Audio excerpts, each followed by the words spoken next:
Gaur egun gogoerara iristeko bidea ez da erraza izan. Hainbat gatazka izan ditugu historian zehar. Tentsioa bete egon izan da, eta hori azter dezakegu denboran atzera egiten badugu.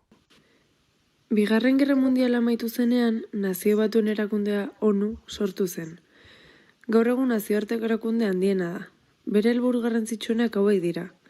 Nazioarteko zuzenbidea, garapen ekonomiko eta soziala eta giza eskubideak bermatzea. Gerrek ondorio katastrofikoak izaten dituzte, eta gehienetan gutxien merezi dutenek, hau da, zibilek ordaintzen dituzte. Hala nola, biztanleria masa erraldoiak imigratzen dute. 21. mendeko arazotako bat, baina gerraren aurpegilatzena bizi galera da. Adibidez, Bigarren Gerra Mundialean 60 milioi pertsona hil omen ziren. Bestalde, ondorio ekonomiko, muga aldaketa eta azpiegituren suntsiketak daude. Gatazka batean, gatazkan parte hartzen duten kide baina interesatu gehiago daude. Askotan, bi herrialdeen arteko gatazka batek beste hirugarren bati onura ekartzen dio, eta hirugarren honek ezkutuan bere karta jolastuz nahi duen eragina lor dezake.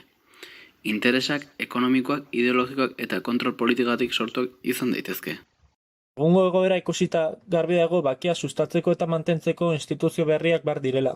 Gaur egungo erakundeak ez baitira egokitzen nazioarteko erlazio berrietara. Azkeneko mendean bakia mantentzeko eman diren aurrerapausoak gelditu egin dira. Mundu guztian zehar interes ekonomiko eta politikoengatik gerrak lehertu dira.